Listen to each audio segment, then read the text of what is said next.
Hey, everybody, off the Mike Sports Network here. Some more draft coverage here. I want to talk about the Jags here for a second because I've talked a lot about the Browns, obviously, because I'm a Cleveland Browns fan. Man, the Jags, this is a head scratcher for me. I understand, hey, they got the flashy name and they got the flashy toy and the shiny new prospect, best prospect in the draft, but it was a non-quarterback, as we've pointed out here on the channel.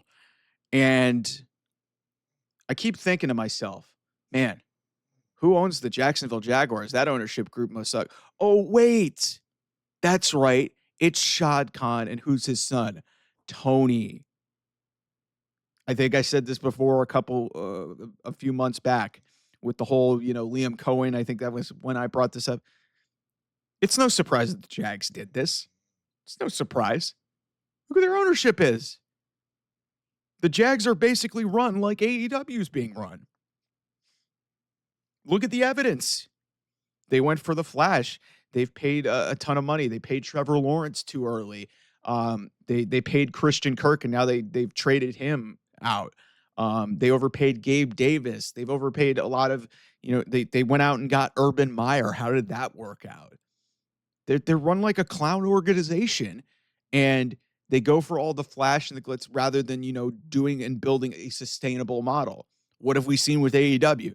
They've gotten aging, past their prime, ex-WWE people, rather than building the talent that they have in their own building and going away from the four pillars and going away with that model. And then, overpaying for superstars that WWE doesn't want, like a Mercedes Moné. And here we are. And look where AEW is. They're further down in the standings. They're further down in ratings. Like, they had a historically bad week. I know there were some extenuating circumstances with that. But, guys, I'm not surprised that this was the Jags that did this.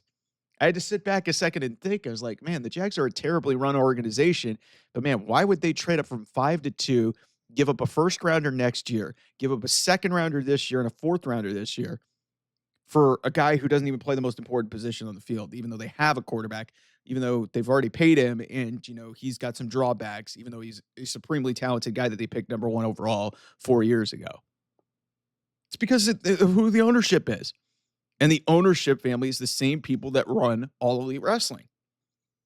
And some of you fans think that I just, absolutely pistol whip and go all over Tony Khan. It's valid.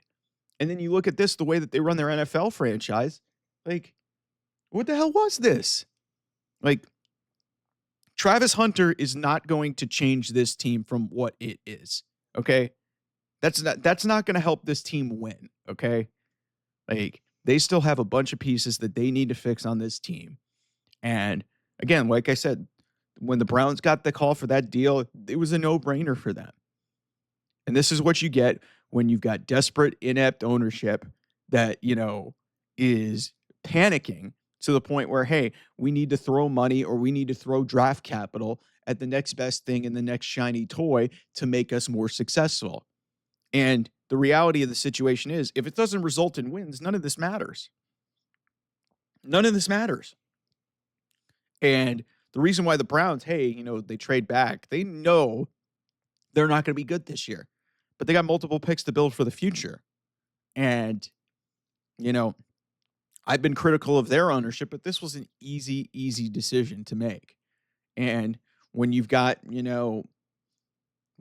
ownership like the Jags do, who also run a wrestling promotion that is not as successful as it once was because they went away from their core principles and, they dipped into the, hey, we're going to sign every ex-key WWE person because we have all the money in the world and we could just throw money and cure all the problems. And, hey, you're not going to have to pay Travis Hunter that much out of the gate, but hey, he's the number 2 pick in the draft.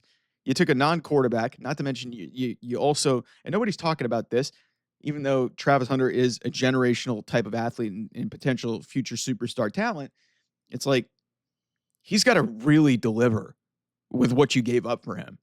And the odds are not in his favor. And it's just, I keep looking at it and it just feels like a very AEW type of move because you think about it and you're like, wait a second. Okay, you're sitting at 5. There's, some other people on the board. I mean, and you see a generational type guy who you like, all due respect to you, but historically in NFL drafts, moves are not made like this. They're not. You don't trade up 3 spots inside the top 5, give up a first rounder next year, a second rounder this year to draft a guy who isn't who, yes, may affect both sides of the ball, but realistically, he's probably gonna be more on one side than the other, and he doesn't play the most important position on the field. Just feels very risky and, very kind of unnecessary almost, but then again, you look at it and you're like, "Okay, it's Travis Hunter." So, in that respect, it's not totally like AEW, but it kind of is because it's just like the disjoint and the obsession with like, flashiness. Also, side note, I would not be surprised if Travis Hunter is on an episode of AEW Dynamite in relatively short order, so that the PR machine can spin on this. But like I said, I'm rooting. Like I like Travis Hunter.